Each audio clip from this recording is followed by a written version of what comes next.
Salut tout le monde, c'est Game et Défi, j'espère que vous allez bien. Moi, ça va pas trop, hein. C'est ma gueule. Et je vais vous raconter une petite histoire d'horreur pour ce 31 octobre. Ou 30, je sais pas lequel on sera. Bref, le jour d'Halloween. Et c'est pour vous dire quoi. Je les ai vus, je me suis fait défoncer la gueule et j'en dors plus. J'ai des cernes, ça se voit. Bref, la dernière, restez jusqu'au bout, hein, parce que la dernière, elle est vraiment extraordinaire. Quelques jours avant 1995, dans le quartier de Mayfair à Londres, McDavid McCallum aborde deux écoliers de 15 ans et leur propose de venir chez lui écouter du heavy metal. Les deux adolescents, Michael Eridge et Stephen Cullum, accroissent cette musique, acceptent l'invitation et suivent ce nouvel ami de quelques années, leur aîné. Une fois sur place, Michael et Stéphane constatent que David vit dans un désordre indescriptible où des disques d'Iron Maiden et de Metallica côtoient une montagne de livres, tous consacrés aux tueurs en série. Charles Manson, au centre de la pièce, se dresse un autel drapé de noir, avec des draps noirs en fait, c'est sûrement ça, et orné à chaque extrémité de hauts cierges allumés. À ses invités quelque peu interloqués, McCallum explique d'un ton paisible: cet autel est celui de Satan. Mon ami Denise et moi-même vouons au diable un véritable culte. Il nous permet de communiquer avec les personnes disparues par l'intermédiaire du Ouija. Souriant, il désigne du doigt le plateau un peu disposé au pied de l'autel et propose de faire une partie de Ouija. Intrigués, Michael et Stéphane acceptent. Denise arrive et les quatre jeunes gens prennent place, assis à même le sol, autour du plateau de Ouija. Selon l'usage, chacun pose sa main sur le triangle mobile placé au centre du jeu. Presque aussitôt, la voix étrange rauque de McCallum casse le silence. Satan, si tu es parmi nous, donne-nous tes ordres. Dicte tes volontés. Satan, que désires-tu que je fasse? McCallum se lève brusquement, saisit le jeune Michael à bras le corps et le jette sur le lit où il est immobilisé. Puis, avec un couteau de combat à la main, il poignarda sauvagement sa victime.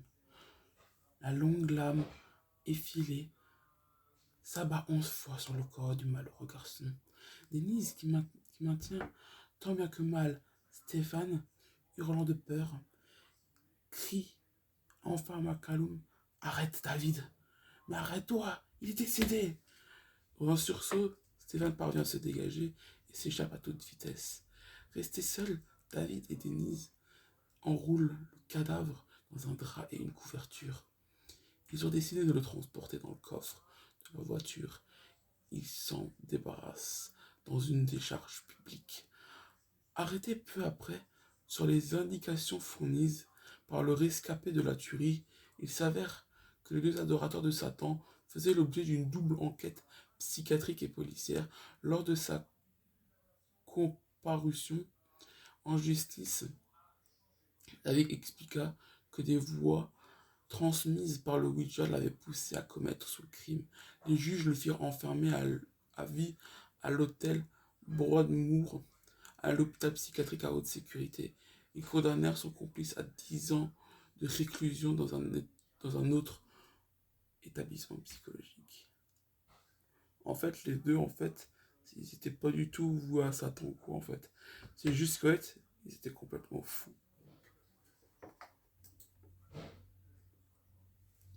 Deuxième histoire, le casse-tête. La première, elle a pas d'histoire. Elle a pas de nom. Voilà. Elle a pas de nom, elle est punie. Elle est punie parce que je la trouvais, c'était la moins ouf. Je crois que c'était la moins ouf. Celle-là, elle est pas mal.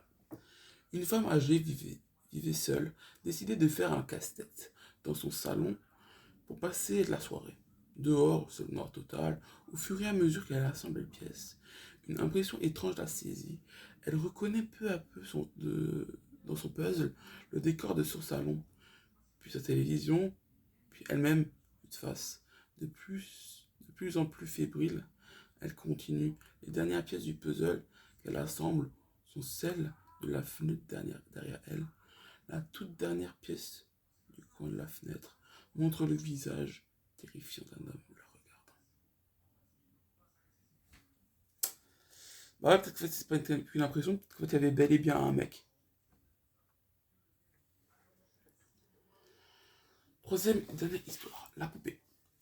La poupée, celle-là, j'ai pas réussi à la retrouver transcrite, quoi, donc je vais vous la raconter parce que je m'en souviens encore. Comme si c'était hier, bref. C'était un 31 octobre en 1999. Et là, tu as une petite fille qui voit une poupée que personne ne veut. Donc sa grand-mère accepte de l'acheter. Et la poupée a exactement deux doigts levés, comme ceci. Voilà. Et bien évidemment, elle joue avec cette poupée, elle fait des histoires. Ses parents trouvent ça adorable. Mais un jour, les parents entendent dire la poupée crier sur leur fille. De où? On ne sait pas. Tout allait très bien apparemment.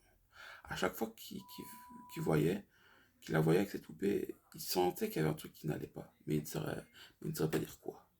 Du coup, un jour, ils virent leur fille armée d'un couteau à la main et a essayé de les poignarder. Bon, ça a raté. Et une fois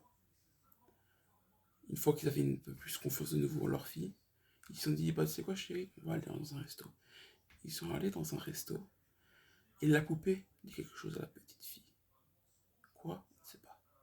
Mais justement, par après, quand les parents sont rentrés, la petite fille était pendue. Et la poupée avait maintenant 3 doigts ouverts. Qu'est-ce que la poupée m'avait dit à la petite fille? On ne le saura sûrement jamais. C'est l'histoire plus courte, j'ai quand même raccourci l'histoire, hein, parce que voilà, je pense pas que vous voulez donc une vidéo trop longue. Hein. Donc, parce que je m'en souviens, mais bon, je me souviens pas plus aussi bien qu'avant.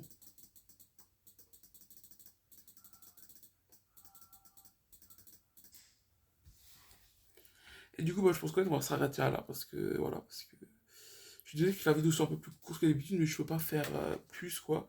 Je suis vraiment désolé, mais faut que je m'arrête à là, parce que je peux pas vraiment faire plus longtemps. Allez, ciao, ciao. Ah oui, n'oublie pas les pouces bleus et le petit bouton s'abonner, hein. Et quand même, pour le maquillage, s'il te plaît. Au moins ça. Et puis, n'hésitez pas à me dire quelle est votre histoire d'horreur préférée. Voilà, dans les commentaires. Salut!